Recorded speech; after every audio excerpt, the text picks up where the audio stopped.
We're going to do a run through on low back pain, and the musculoskeletal injury part is essentially a rehash, last slide, because I don't think it's very hard to get specific about musculoskeletal injury in general, but the low back pain stuff is there's a lot of information on, and I think that what you'll see is that a lot of this is relevant for the decision making between a health station trip versus an emergency department trip. Low back pain, super common. 84% of adults experience low back pain at some time in their lives. Now, I pull these statistics out of all kinds of different random places. What are the other 16% of adults that don't have that low back pain? Who the heck are they? Healthy. Lucky. They're actually people who have other pains that are that are worse than their low back pain, so they don't even think about it. It's got to be 100%. 25% of adults have back pain for more than a day for any 3-month period. So a quarter of us suffer this. And if you think of a quarter every 3 months, and you think of, well, that's 3 months is a quarter of a year, maybe all of us have it every year. 80 to 90% of those with low back pain recover within 6 weeks, regardless of treatment. 80 to 90% are going to get better no matter what you do. So, does that need an ED evaluation? Probably not. What causes low back pain? And the answer is nobody really knows. 85% of these people who show up in various studies get labeled as diagnoses that are essentially non-specific. Strain, sprain, they're non-specific. They don't pinpoint an actual cause of the pain.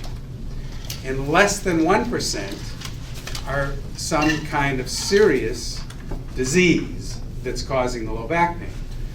And we talked about, with respect to abdominal pain last time, as looking for the needle in the haystack. This is an even smaller needle in a bigger haystack than the abdominal pain, which we said 10% might be serious illness. This is less than 1% are things that are going to benefit from an evaluation in an emergency department. And those things we list because they're these horrible things that you don't want to miss. You know, spinal cord or cauda-equina compression. Cauda-equina is the nerve roots that extend below the spinal cord and come out the lower lumbar openings. Metastatic cancer or infection. So any of these things can be disastrous, and you don't want to send these people home saying, oh, this will go away in 4 to 6 weeks no matter what you do, because they won't.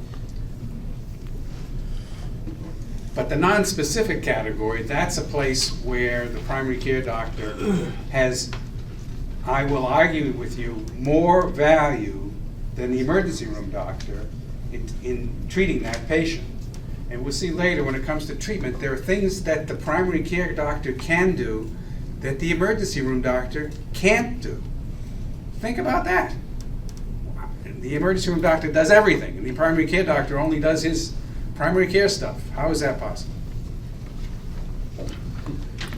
Risk factors for low back pain. Well, if 85% of us get it, it must be just a fact of normal life activity, that routine wear and tear that can cause, that is a risk factor. But older age is definitely a significant risk factor. Older people get more low back pain and have it for more reasons. They get more arthritis, they get more fragile spines. There's all kinds of reasons that age contributes, but it's a factor. Obesity, carrying around too much weight produces more wear and tear on the muscles that support the spine and the spine itself. Female sex, women have thinner bones, and which gets more of a problem as they get older, and that contributes to low back pain. Smoking contributes to low back pain, amazingly enough.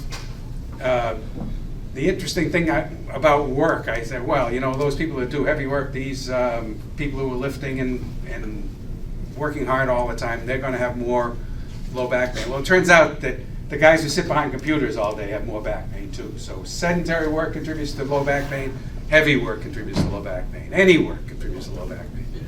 The bottom two, I think, are relevant from the point of view of thinking about this. It's not all physical, that there are these significant psychological problems that make low back pain. If it doesn't cause the low back pain, it makes low back pain worse. People who are under stress have worse back pain, or they rate their pain worse, and people who hate their jobs have more back pain. Big surprise. They call us to bring to the hospital. That's right. You know, That makes you hate the job. So we got, so the assessment is where you come in terms of you being able to decide who you're going to call or where you're going to take them. And the first thing is the part of the history, the things in the history that will let you know that you need to worry more about this or worry less about this. Is there trauma, a significant fall, not necessarily a minor fall, but a serious fall from a significant height or down a long flight of stairs, that kind of trauma. Some kind of a procedure, some kind of a surgical procedure may precipitate significant back problems, so it's worth asking if they've had any surgery in the last short time prior to the onset of the back pain, and certain infections are important. What we talked about before, the epidural abscess, this usually is associated with a procedure, but may reflect some infection elsewhere that spreads to the spine. So, history of recent infection. People who use intravenous drugs are more prone to the kinds of infections that end up in the spine, and people who've had cancer may have metastases to the spine, which are, again, serious problems that we aren't going to do a great job with initially in primary care assessment. The history of medication, the corticosteroids are important because if you use steroids, prednisone, there's a whole bunch of them, Medrol. These things, if they're used for a long period of time, will cause thinning of the bone and more likely problems with the spine.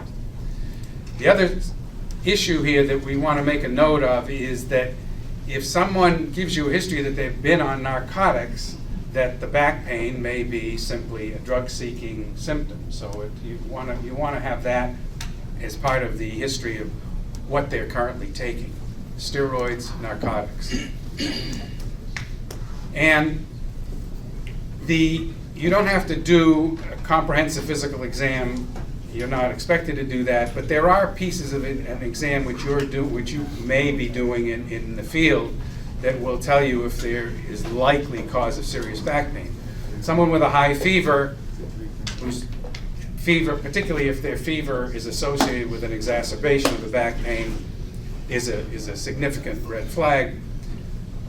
The way they hold themselves, the posture, deformity of the spine, or their way they walk may give you a hint. Abnormal gait may tell you that there's a significant, that the back pain has a significant cause. If you determine that there is tenderness over the spine, that's an indication of possible infection, fracture, metastasis. There may be tenderness in a non-specific back pain, but it's something to push you in the more serious direction. And changes in the neurologic exam, which you may not do, but the patient may tell you that they are numb in a certain area or that they are weak in a certain area, and those indications may be worth paying attention to in terms of deciding where to go with the patient. So that, we're back. Some of those are the red flags we want to pay attention to. If you have a history of cancer or unintentional weight loss, that's the red flag that makes you worry about malignancy and something that needs a more urgent assessment. fractures of the spine, older age, steroid use, or a severe injury may be an indication to get a more urgent assessment. The red flags for infection are the recent surgical procedure or IV drug use or fever.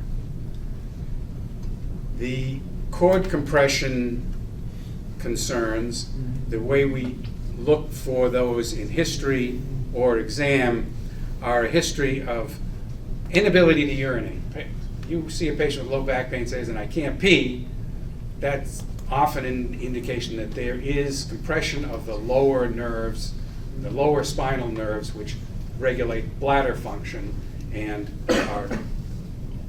the opposite is also true. Incontinence of urine or feces is a red flag that this may be a serious spinal injury. You need to have an urgent evaluation. And in any case, if you have this history, someone has had back pain, and they're not calling you because it just started, but because they've had back pain for 4 to 6 weeks, and they've been to the doctor, and they've been taking medication, and they've gone to physical therapy, and they've done all the treatments that they're supposed to, and nothing's working, that may be an indication that there needs to be a more detailed evaluation or a more extensive evaluation of their back pain. You guys run into this? You get people who come in with back pain? Low back pain can be associated with a UTI as well, correct? Bladder pain can radiate to the flank.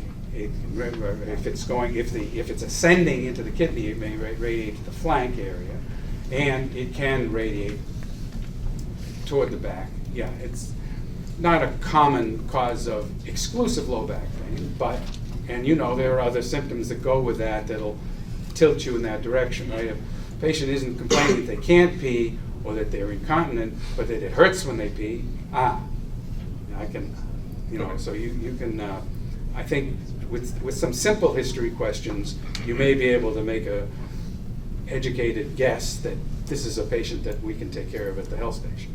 So with like cord compression, would that be more like more of a specific location as opposed to like a generalized location, like pain-wise? It's not necessarily. I mean, it's low back pain because it's the lower it's really the sacral nerves that regulate the bladder function, and so it's low, but you wouldn't be able to necessarily define the cause or of epidural cauda syndrome by the location of the pain, other than low back pain. Okay.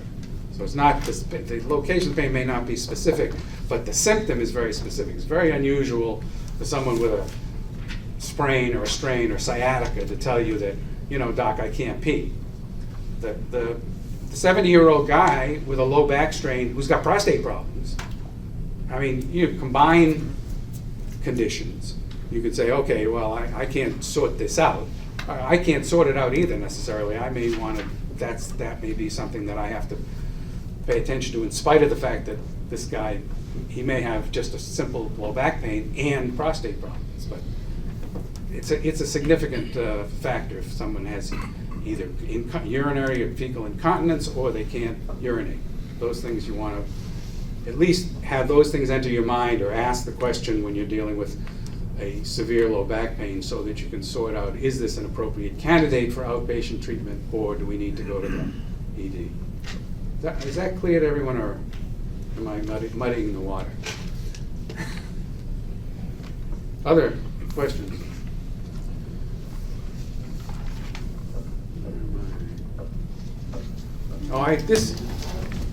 My kids helped me find this in Google Images, and it's a neat way to sort out where the problems are, L4, L5, or S1. But it's not the kind of thing that you necessarily use. I have to go back and pull this up to sort out the difference between where the pain is and where the numbness is. The actual, it's so interesting to me, and I don't know if it is to you guys, but the distribution of pain. If you look at the S1 sign there, where you see that pain rating, that typical sciatic pain, right in the red on the top right shows you that pain starting at the sacroiliac joint, radiating down the back of the leg. But the numbness from S1 is in the back of the calf and the side of the foot.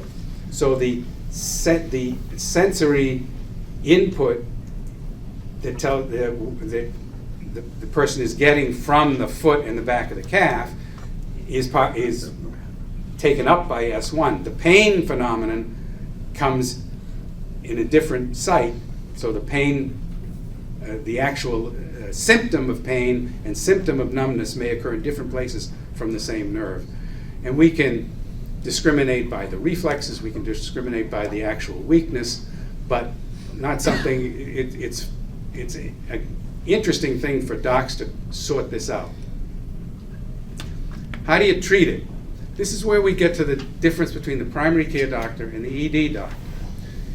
If you've got non-specific low back pain, we ruled out the red flags, you're a little sore, we make sure that your motor and sensory function is okay.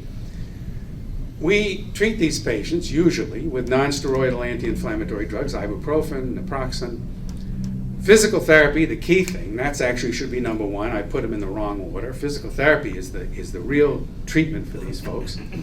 Getting them up and moving them, don't put them at rest.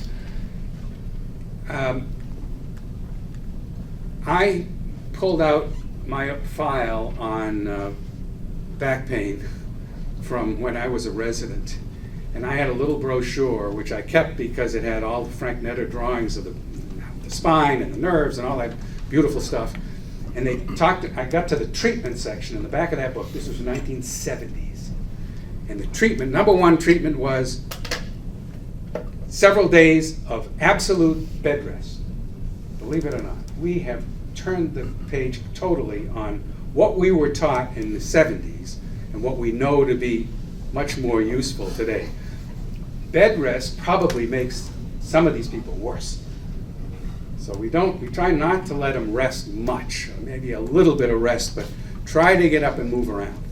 And then more or less muscle relaxers. I'm not a big muscle relaxer fan unless somebody tells me that their back pain is keeping them up at night, in which case the muscle relaxants are so sedating that they help them sleep. There is no indication to treat these people with narcotics. There's an excellent review. The Cochrane guys are the people who really make an effort to try to sort out data from everywhere, all the articles, all the information that's available, the strong information, the reliable studies. And they showed that if you give people big education about how to take care of their back pain, they'll get them back to work faster, both for the acute and preventing long-term problems. But we just don't have this available in most places. I mean, I have 15 minutes with a patient if I'm lucky, and I have no place to send them for this kind of education program, even though this probably works better than anything we do, in terms of drugs, certainly. Physical therapists may be providing a lot of this as part of their training. Now, what happens in the ED to these people with nonspecific low back pain? They get a narcotic and maybe a muscle relaxant, go home and take it easy, and that's what the ED guy can do. Can the ED guy send them to physical therapy? Really can't. The physical therapy people are going to require a form, something from their primary care doctor. They don't take referrals generally. It's not customary for the ED person to prescribe physical therapy. So you've got a situation where the preferred therapy for this condition is not accessible through the emergency room doctor. So these people are actually better off in the primary care doctor's hands because they can prescribe the most effective therapy for these people. Problems to avoid. We're trying to keep them out of the ED for the reasons I just told you. It's often treated with narcotics and referral to surgery. What happens when you send somebody to surgery? There's a failure rate, you see in the second bullet, of 10 to 46% when you operate on these people, up to almost 50%, almost up to half of them, depending on the hands you put them in, will have back pain again in months to years. And if you send them, instead of to primary care, to surgeon, there's a 43% increased chance of having surgery in injured workers who are sent to the surgeon first. So there's more ineffective treatment being prescribed if they are in the wrong place. Doesn't mean that you give the surgeon a case and he likes to operate. The hammer thinks everything is a nail, and it doesn't. It's just there are better ways to manage non-specific back pain. Unnecessary surgery we spoke about. The risks there are there, and other invasive procedures which often happen from winding up in the emergency room are the invasive procedures, epidural steroids injections. And again, I cite the Cochrane people who said, if you randomly distribute non-specific back pain to treatment with epidural steroids and not treating them with that, they end up the same over the long term. They don't get a lot of benefit. Maybe a little short-term pain relief, but not any long-term improvement. So the summary for back pain: it's common, usually non-specific, treated symptomatically. I keep using that word. Cough, stomach complaints, low back pain. Most of it's treated symptomatically by the primary care doctor. You evaluate the serious risks that we spoke about, and if they're present, those are the ones that you're sending to the ED to get more urgent, detailed workup. If they're negative, outpatient management at the health station and regular follow-up is the best approach. Do I have any low back pain questions? More questions? The last thing I stuck up here was, again, just a little touch on musculoskeletal injury. People who I'm sure you run into this all the time. I fell down and hurt this, I fell down and hurt that, or I woke up this morning and this hurt. The question is always, can you get specific about the mechanism of injury? If I woke up and I hurt, and I didn't hurt yesterday, and I didn't fall yesterday, or I didn't do anything terribly risky, I didn't jump out of a plane yesterday, if there's no obvious cause, you want to think, well, maybe that is something that's manageable in a primary care setting. But then you also want to look for evidence of any kind of hemodynamic compromise. Is somebody in shock with low blood pressure? Are they bleeding? And do they have any changes in the way they're relating to you in terms of their mental status or level of consciousness? If you see these kinds of things, then that's obviously something else is going on, even though I don't necessarily know the mechanism of injury or what's causing the pain. I need to think that's going to need a more urgent evaluation in the ED. And the risk factors. If someone is very young or very old, as we spoke about on Tuesday, those are the people that we want to be a little more careful with and wonder about something more serious going on. Whether there is an illness or medications that they're currently taking that might provoke a more serious problem, or a history of injury to the area that would need to be reassessed. So that's sort of just a general outlook, the kinds of things that really, the common sense things that you would, I'm sure, already do to evaluate whether a musculoskeletal injury is likely to be serious. In a situation now where you have the ability to make a discrimination between taking him to an emergency department or to a primary care office, these things will help you sort that out, and you'll be able to tell the person at the health station that these are not, that the risk factors are not present, so that they may be evaluable in the health station. I did run up a couple of cases yesterday that we're going to try to plug in, see if I can get those up. Any questions while we're putting up the cases?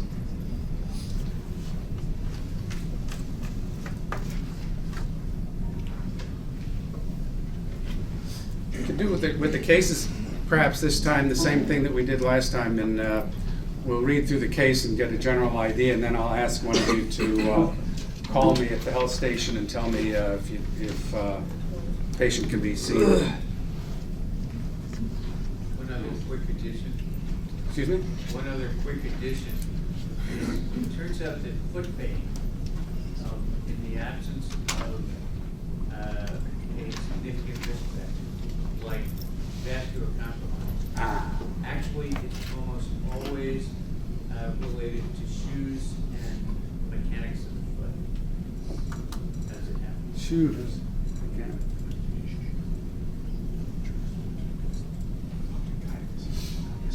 Oh, good.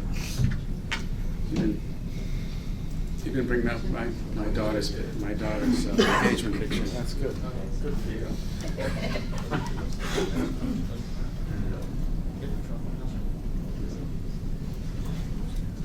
So this is a case number 1. Can I get somebody to read it and then somebody to present it? Somebody else to present it.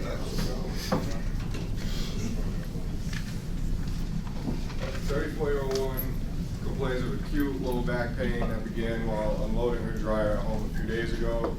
Over the next few days, the pain recurs intermittently with moderate discomfort radiating into the left buttock, posterior thigh, to the left knee, worse after sitting for more than 30 minutes. Last night, the pain interfered with her sleep and felt worse this morning. Because the health station was not open yet, she called 911. On arrival, you find patient standing, leaning on a table because it hurts to sit. Patient is afebrile with pulse of 72, regular BP 130 over 74. She says she has no chronic medical conditions, is on no regular medication, has had no previous surgeries. What do you want to do with this patient in terms of where does she go to get taken care of? Chiropractor. ED. Is that a unanimous? No. Like Take her to the doctor, so she can get a referral. back to bed. Back to bed. All right, so that the ED order the health station, call up the health station guy, and you get me on the phone, and what's the 30-second presentation to see if I'll take him? A 34-year-old female complaining of pain to the left butt, posterior thigh, and knee. She stated it happened when she was lifting laundry. Her vitals were stable, pulse 72, BP 130 over 74. No past history or medical conditions indicated. Super. Okay, there's a 30-second wrap-up, which I'm going to say. Does she look like she's in any kind of distress?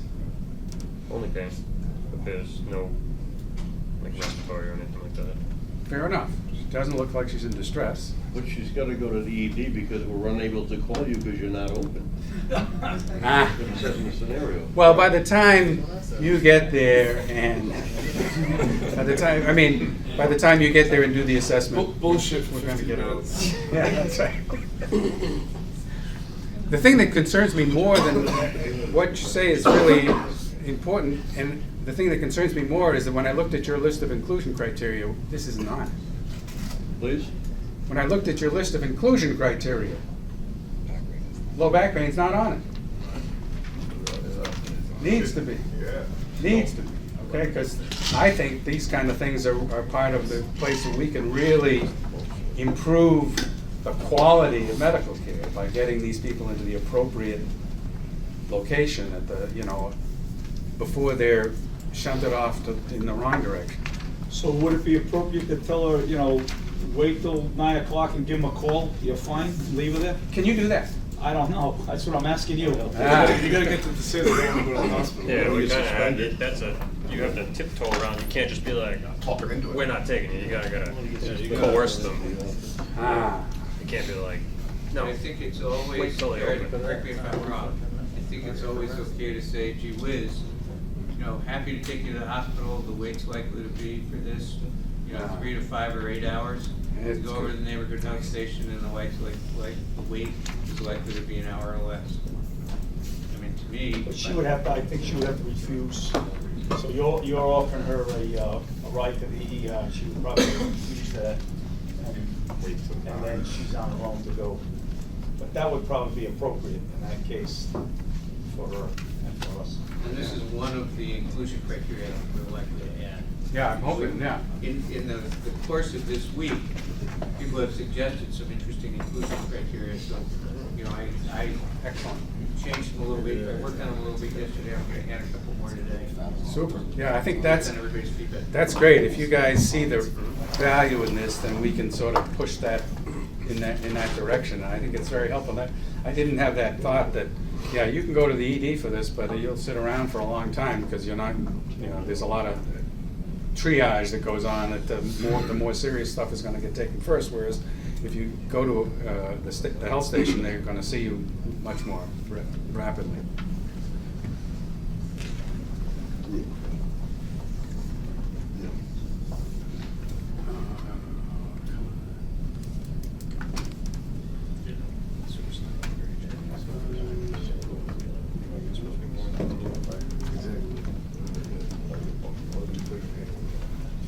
Another one? 45-year-old man developed non-radiating low back pain yesterday while he was unloading the oil drum from his truck.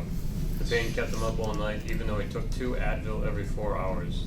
This morning, he felt he could not drive safely to the ED, so he called 911. He takes lisinopril daily to control moderate hypertension, but no other medications. He's had mild, brief episodes of low back pain in the past, but none as severe as this. When you arrive, he appears uncomfortable sitting in a chair. He is moderately obese, afebrile, blood pressure of 140/82, pulse 88 and regular, and he's unable to get up and walk, but complains of low back pain. He's able to get up. Oh, he's able. Yeah, that's. What do you think about him? He's gonna go see you. Yeah, I'd bring it to you. So, He's I getting love old, it. he I should be convinced lifting you. heavy stuff. I talked you into all this. How about a 30-second presentation? I'm over at the health station, and you're calling me to see if I'll take him. Somebody do that? Other than the people who've already done it? So, a 45-year-old male complaining of lower back pain starting yesterday after unloading an oil drum.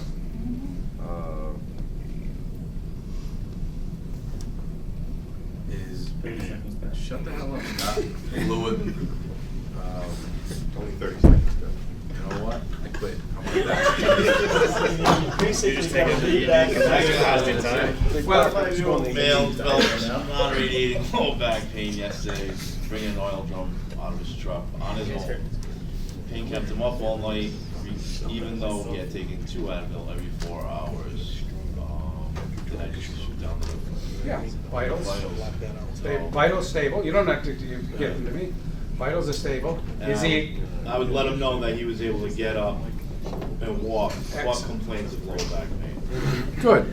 I might then ask you, is he, does he look weak, or is he have any numbness or any bladder or bowel complaints?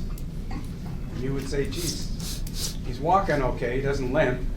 He didn't tell me he was numb. I can ask him, or I can and check on his bladder and bowel function if I ask you that, okay? You know, so those might be things that I throw back at you. We might have a back and forth for a couple of minutes. But if you give me that, I've got enough to think he's walking, vitals are okay. We probably can see this guy. Doesn't have any other, we know his other history is just hypertension. It's nothing there that's likely to be at risk. So that's another one that I would say, sure, bring him on over.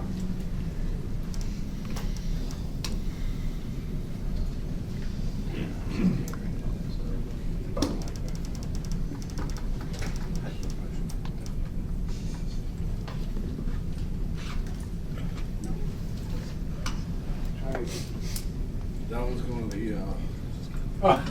74, yeah. Age criteria. Age Exclusion. Tell me about, read it, you wanna read that? Can you? 74-year-old woman calls 911 after slipping on stairs and landing on buttocks. Now has low back pain that she rates 9 out of 10.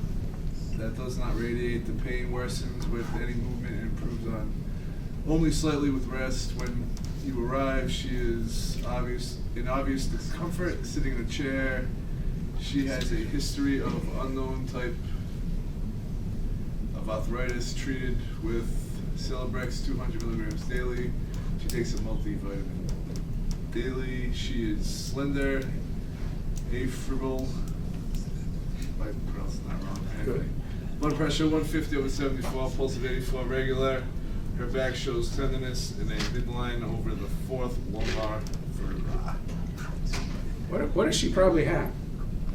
Fracture. Compression, they call it compression Yes. fracture, right? The elderly, slender woman, classic for some osteoporosis, has what might for us be a minor fall, but she compresses the spine, has immediate significant pain, and you may not even pick up the phone to call me about that, right? You just say, let's go to the hospital. Or would you call me? Do you guys have an X-ray machine, a portable or anything? No.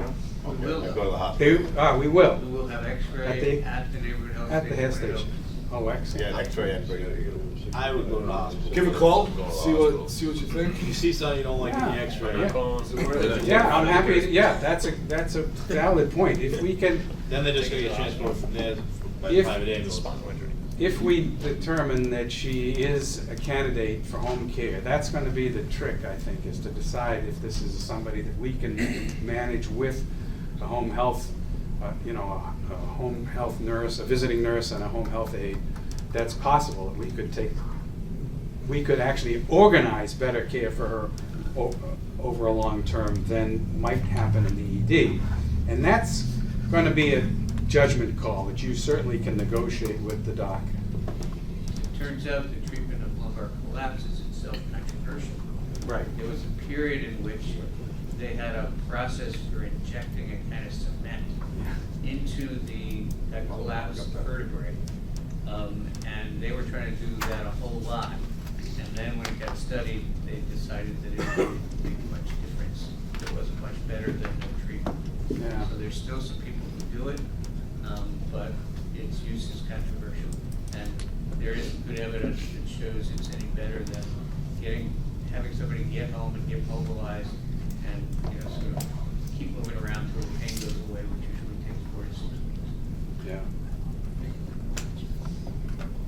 So that's my, those are my 3 cases. Anybody have questions about other stuff that you've seen that you would think would be on the cusp or raise controversy or difficult decisions that you might run into out there? Sprained ankles, but you don't have an X-ray, we won't be able to bring her there to check it Well, out. they will. We will, but right now you won't. Right now. So any sprained ankle, we won't even be able to bring a simple sprained ankle, right? Well, right Like a now, basketball sprained You can't ankle. bring anything, man, they're not open. Well, yeah, it's not open yet. When it opens, it will open with X-ray. Oh, okay. So, and just timing wise, it now looks like it's gonna open around the 1st of February. So, What about the guy that was moving his Christmas tree, he hurt his back, took a couple of days out of work? How old is he? we see him every December 26th, 27th, 28th. We know that guy. I know him too. How about shoulder injuries? He's out family sick. Slipped in, hurt? Yeah, most of those are managed routinely at the primary care doctor's office. Once again, major trauma, the guy fell out of a tree and now his shoulder hurts. I think goes to the ED, but most of the usual shoulder complaints, we see them. We see them frequently in the primary care office, and once we have X-ray, then it becomes even simpler because most of them I don't X-ray the first time I see them. If I have a sense of where I think pain originates and it's a musculoskeletal problem, a muscular problem, I will treat them first and only x-ray them if they do not respond to treatment. I actually think the ankle question is a really good one. Yeah. It's not on the inclusion criteria at the moment. We may add it as time goes by. But it turns out to be a little complicated. Ankles are a little more complicated because we look at specific criteria to decide who needs an x-ray and who doesn't. My guess is that the ankles that I see, I think probably 2/3 to 3/4 don't need x-rays, and a third to a quarter do. And even when they're x-rayed, the likelihood of finding a fracture turns out to be quite small. So we may end up managing them mostly at the neighborhood health history, but I think that's sort of a second round. Once we're good at this, we may add them as time goes by. Plenty of them either walk or hobble in, let me tell you. Broken finger. Well, definitely primary care material. We do those. We see them fairly commonly, and I think those are very worthwhile making a call and saying, can you take care of that? Broken finger, broken toe. Yep. That's That's primary care stuff. Good. And we haven't talked at all about lacerations, which we do. Most of us do simple laceration repairs. So we do that a fair bit. My guess is that will expand, but I think we will probably wait a while before including it, because how you define what counts as simple and what doesn't count as simple is a little complicated. So, remember, we want to start this with the stuff that is, pretty simple and pretty self-evident, understanding that nothing in what we do is ever self-evident. And so for us all, the challenge is to do what we think we can do well together and leave off the stuff that is a little twitchier. And then as we get used to working together, figure out together, how to define what we think we can do well here.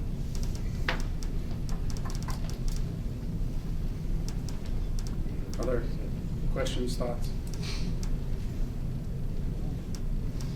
We talk about that question that he brought about the data issue. You were talking to us about the data, right? And said, how come our the EMS run data is so useful and so important, and why don't we get the ED data? Because it's more precise. They've done the evaluation and made the specific diagnosis. And I thought that was a fascinating question, because you think, well, that makes a hell of a lot of sense. The trouble is that nothing in the healthcare system makes any sense, because There's no healthcare system, there's just a market. That's right. There's no healthcare system. There is no healthcare system. So if you think about the computer, what the computer can do for us, you should be able to talk to Miriam ED, Rhode Island ED, every place you take a patient, and say, sort for us patients brought by Central Falls EMS who were seen in the ED. Send us those that patient information. And they can't sort that. They don't have their data systems are built to do billing and to collect the data that's relevant for reporting to Blue Cross and Medicare. They're not really built to take out the data that can be really useful for us in taking care of patients. And it's frustrating as hell, because they've got the data's all there. You're right. We should be able to get that data, and we should be able to utilize it. But if we talk to Miriam and Rhode Island and wherever else people are going, Woonsocket, every place where people, all the EDs, they simply cannot extract that data without some big expense of getting their IT people to collect it. And so what you do, It's free. that's right. That's Yeah, right. data We got analysis that. is on a paycheck. And it really, yeah, so your reporting is crucial because it's the best we got. For the cost. Huh? The For best co- we got for the cost. For the It's cost. free, yeah. That's right. But Providence is, we talked to Providence about what we're doing, because they wanna copy it. And there are a bunch of people around the country, I think, who will start trying to copy what we're doing, because we've got the best data there is. Because that's what the school nurse does. School nurse They does call, it. pick up, call 911, we go over there, and we transport them. Well, there's, you know, the school kids are actually in a somewhat different category because of something called KidsNet. There has been a system that helps us at least track kids' vaccinations that we work with the school around. But in general, the data is really terrible. Actually, Dr. Gutman, if you don't mind talking just for a second about the conference you told me about, you went to, that compared electronic medical record systems in the United States with electronic medical record systems around the world. Might be interesting.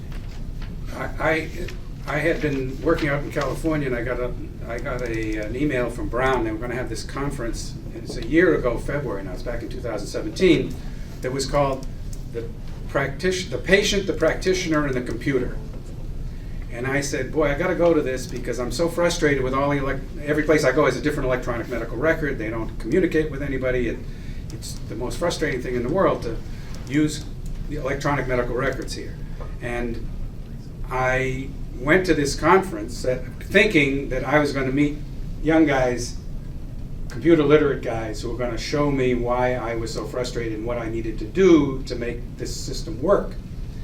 And what happened was a complete surprise to me because the conference turned out to be an international conference. They had docs there from Great Britain, Denmark, Israel, and Australia, and American docs.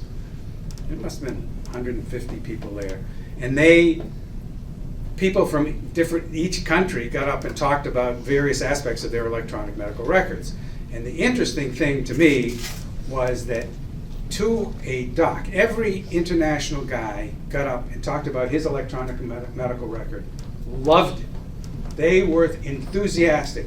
The Australian doc got up and said, if you tried to take an Australian GP's computer away from him, he'd say, you'd have to pry it out of my cold, dead hands. It's the most useful tool I have in medicine. Every American guy who got up and talked about the electronic medical record said, it's interfering with patient care. It's getting in the way. It doesn't give us the data we want. It produces records that are long and impossible to read. You can't find the information you want in it. And I sat there stunned at the complete division between the international systems and our system. And it became pretty obvious to me after I listened to a lot of these talks that the development of electronic medical records in this country was set up by the records were developed by computer guys in consultation with insurance companies and hospital administrators. We want to know how to bill, we want to know how to run our hospital, but patient care was way down on the list of priorities. And the electronic medical records in these other countries had been developed to take care of patients. They didn't care about billing. There was not a lot of administrative issues. It was, how can we use the computer to take better care of patients? And I had the good fortune, I told you, to work in New Zealand, where I worked in this tiny little community of 1,500 people. And that electronic medical record put me in better communication with hospitals, emergency rooms, pharmacies, X-ray specialists, better communication than I have ever had in any of the 26 or 27 positions I've had in this country. Because I can sit here in the Blackstone Valley Community Health Center and look at our electronic medical record, and I don't know what happened down the road at the emergency room last week. That would never happen in New Zealand. I would know, my patient went 3 hours across the island to a cardiologist in the morning, and in the afternoon, the cardiologist's report, the specialist's report is in my electronic medical record. I knew what happened 3 hours away within hours. And that's the way the electronic medical record should work. So places know how to do this. We just don't have the political will to get it done. But to pick up the question before, it's those kinds of records that are for patient care that let us pull the information we need, that we could, you know, that would be more powerful. You know, pulling together the ED record and the ED diagnosis, you know, and use it in the interest of public health. Those records do that, our records don't. Yes. And that's kind of too bad.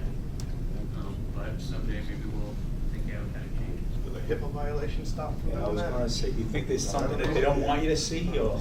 I actually think it's because we've set it up so that people who own the medical record companies want to protect their interest and want to make sure somebody has to buy their product. That's sort of what it's about. It doesn't have much to do with HIPAA. And, you know, remember, HIPAA was a law that was written in 1997.